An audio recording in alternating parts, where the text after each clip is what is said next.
सुप्रभात छात्रों, कैसे हैं आप लोग। मैं आपकी संस्कृत अध्यापिका जया आपका हमारी इस संस्कृत कक्षा में स्वागत करती हूँ।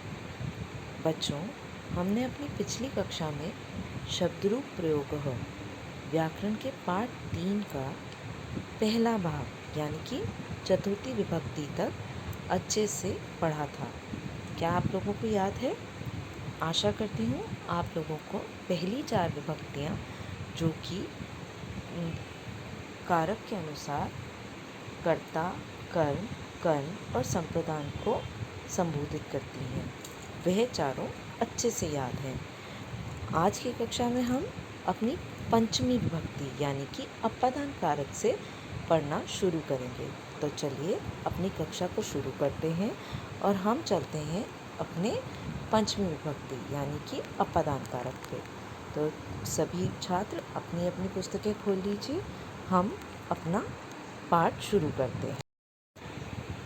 तो बच्चों, जैसे कि हमने अपने पिछली कक्षा में चतुर्थी विभक्ति पढ़ी थी, जो कि किसके लिए प्रयोग होती है? जब हम किसी को कुछ देते हैं या किसी के लिए कोई दान दिया जाता है, तब हमारी चतुर्थी विभक्ति का प्रयोग होता है। अब हमारी अगली विभक्ति है पंचमी विभक्ति। पंचमी विभक्ति हमारी प्रयोग में आती है जब हम किसी से किसी का अलग होना ज्ञात कराते हैं। जब कोई चीज़ किसी से अलग होती है तब हमारी पंचमी विभक्ति का प्रयोग होता है। जैसे बालक विद्यालय से जाता है यानी कि बालकः विद्यालयात् गच्छति। बच्चों, विद्यालय से बालक अलग हो रहा है, इसलिए हमने विद्यालय में पंचमी विभक्ति का प्रयोग किया है। और यहाँ जो वाक्य है उसमें क्या लिखा है? प्रणवः विद्यालयात् आगच्छति। प्रणव विद्यालय से आया। बच्चों, यहाँ भी प्रणव विद्यालय से अलग हुआ, इसीलिए पंचमी विभक्ति लगी है। तो बच्चों, हमेशा ध्यान रखिएगा, किसी चीज़ से कोई अलग हो तो पंचमी विभक्ति लगती है। ठीक है बच्चों? तो बच्चों, आपको जैसे पिछले पृष्ठ पर पता चला कि हमारा पंचमी विभक्ति अपादान कारक में होती है, यानी कि जहाँ भी कुछ अलग हो रहा हो वहाँ पे हमारी पंचमी विभक्ति होती है। जैसे कि इस वाक्य में देखिए, लतायाः पुष्पाणि पतन्ति। लता से पुष्प गिरते हैं। तो बच्चों, लता हमारा आकारांत स्त्रीलिंग शब्द रूप है, इसलिए इसमें पंचमी विभक्ति में लतायाः चिन्ह आया है। लेकिन ये भी पंचमी विभक्ति है। क्यों? क्योंकि लता से पुष्प अलग हो रहे हैं। अगला वाक्य देखिए, अर्चिका गृहात् आगच्छति। अर्चिका घर से आती है। बच्चों, घर से अर्चिका जा रही है यानी कि कहीं अलग हो रही है, इसलिए वहाँ भी हमारी पंचमी विभक्ति आ गई। अब चलिए हम अपना षष्ठी विभक्ति देखते हैं। तो बच्चों, षष्ठी विभक्ति का प्रयोग होता है संबंध के लिए। कभी भी जब संबंध दर्शाया जाता है दो चीज़ों में तो हमारी षष्ठी विभक्ति का प्रयोग होता है। जैसे रामस्य पुस्तकम, तो राम की पुस्तक, राम का पुस्तक से संबंध है। वैसे ही इदम रमेशस्य गृहमस्ति, यह रमेश का घर है। तो बच्चों, रमेश का उस घर से संबंध है, इसीलिए इसमें षष्ठी विभक्ति का प्रयोग हुआ है। आगे, सुरेखाया गृहम दूरमस्ति। सुरेखा का घर दूर है। सुरेखा का घर यानी कि सुरेखा और गृह का क्या संबंध है, ये हमें इस वाक्य में दर्शित हो रहा है, इसीलिए हमारी षष्ठी विभक्ति का प्रयोग हुआ है। आइए हम अपनी सप्तमी विभक्ति की ओर चलते हैं। तो बच्चों, सप्तमी विभक्ति किस लिए प्रयोग होती है? सप्तमी विभक्ति अधिकरण कारक का प्रयोग दर्शाती है, यानी कि जिसके समस्त अवयवों में कोई वस्तु व्याप्त हो वहाँ सप्तमी विभक्ति होती है, या जो कर्ता की इच्छा में विद्यमान हो वहाँ भी सप्तमी विभक्ति होती है। जैसे कि विद्यालय वार्षिकोत्सव वह अस्ति। विद्यालय में वार्षिक उत्सव है, मतलब विद्यालय में। तो बच्चों, आपका वहाँ उस जगह पर उस वस्तु में वह व्याप्त है, यानी कि विद्यालय में वार्षिक उत्सव है। समझ रहे हैं आप? लतायां पुष्पाणि सन्ति, लता पर पुष्प हैं। बच्चों, अब पुष्प कहाँ पे आपके हैं विद्यमान? लता पे। तो इसीलिए लता पर होने के कारण सप्तमी विभक्ति का प्रयोग हुआ है। ठीक है बच्चों, आशा है आपको पंचमी, षष्ठी एवं सप्तमी तीनों विभक्तियाँ बहुत अच्छे से समझ आ गई होंगी। तो बच्चों चलिए, तो बच्चों सप्तमी विभक्ति के ये दो और उदाहरण हम देख लेते हैं। पुष्पस्य सुंदरता दर्शनीय, पुष्प की सुंदरता दर्शनीय है, देखने योग्य है। पुष्पे कीटः अस्ति, पुष्प पर कीड़ा है। तो बच्चों ये आपकी सप्तमी विभक्ति के कुछ उदाहरण हो गए। सप्तमी विभक्ति के बाद आता है हमारा संबोधन कारक। तो बच्चों संबोधन हम किसी को संबोधित करने के लिए प्रयोग में लाते हैं। संबोधन कारक हमारा बहुत ही आसान कारक है। क्यों? क्योंकि इसमें हमारी प्रथमा विभक्ति के ही रूप चलते हैं। जैसे हे बालक अत्र आगच्छ, हे बालक इधर आओ, हे बालिके अत्र आगच्छ, हे बालिका इधर आओ।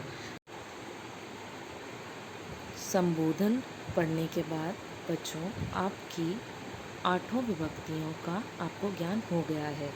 आठों विभक्तियों का ज्ञान होने के बाद अब हम चलते हैं अपने शब्द रूप की ओर।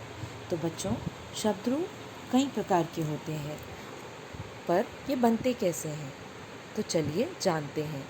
स्वरांश शब्द क्या होते हैं? स्वरांश शब्द वह शब्द होते हैं जिनके अंत में स्वर आए, यानी कि जिन शब्दों का अंत स्वर से हो। ये आपको पता है, जब हम वर्ण वियोजन करते हैं तो हर शब्द का कोई ना कोई एक व्यंजन के अंत में स्वर आता है। तो जो भी शब्द स्वरों से अंत होते हैं उन्हें स्वरांत कहा जाता है। जैसे कि अकारांत, ईकारांत, उकारांत, रीकारांत, यह सब अजंत पुल्लिंग शब्द हैं। क्यों? क्योंकि इन सब शब्दों के अंत जो है वह स्वर से होता है। जैसे कि अकारांत में बालक अ का स्वर देता है, छात्र भी अ का स्वर देता है, ऐसे ही नर एवं गज भी अ का स्वर देते हैं। इसके पश्चात ईकारांत। ईकारांत क्यों है, क्या है? ये देखिए, कवि, हरि एवं मुनि तीनों का ई स्वर से अंत हो रहा है। उसी प्रकार उकारांत और रीकारांत शब्दों का उकारांत का ऊ से और रीकारांत का री से अंत हो रहा है। तो बच्चों यह है हमारे स्वरांत अजंत पुल्लिंग शब्द। इनके पश्चात अब हम चलते हैं अपने अगले पृष्ठ पे। बच्चों ये आपके अकारांत पुल्लिंग शब्द रूपों का कुछ उदाहरण दिए हुए हैं। मैं आशा करती हूँ इन शब्दों को पढ़ के आप लोगों को शब्द रूप समझने में और ज़्यादा आसानी होगी। पहला शब्द रूप जो हम पढ़ेंगे वह है नर। नर का आप ध्यान से देखें तो अकारांत क्यों है? क्योंकि इसका जो शब्द है नर, उसका अंत अ स्वर से हो रहा है। मैं सही बोल रही हूँ ना बच्चों? जी। अब देखते हैं प्रथमा विभक्ति एक वचन में नर का क्या चिन्ह है। नर है नरः, यानी कि एक नर ने। द्विवचन नरौ, दो नरों ने। बहुवचन नरः, अनेक नरों ने। द्वितीया नरम, एक नर को। नरौ, दो नरों को। नरान, अनेक नरों को। तृतीया नरेन, एक नर से। नराभ्याम, दो नरों से। नरई, अनेक नरों से। चतुर्थी नराय, एक नर के लिए। नराभ्याम, दो नरों के लिए। नरेभ्य, अनेक नरों के लिए। पंचमी नरात, एक नर से। नराभ्याम, दो नरों से। नरेभ्य, अनेक नरों से। नरस्य, एक नर का।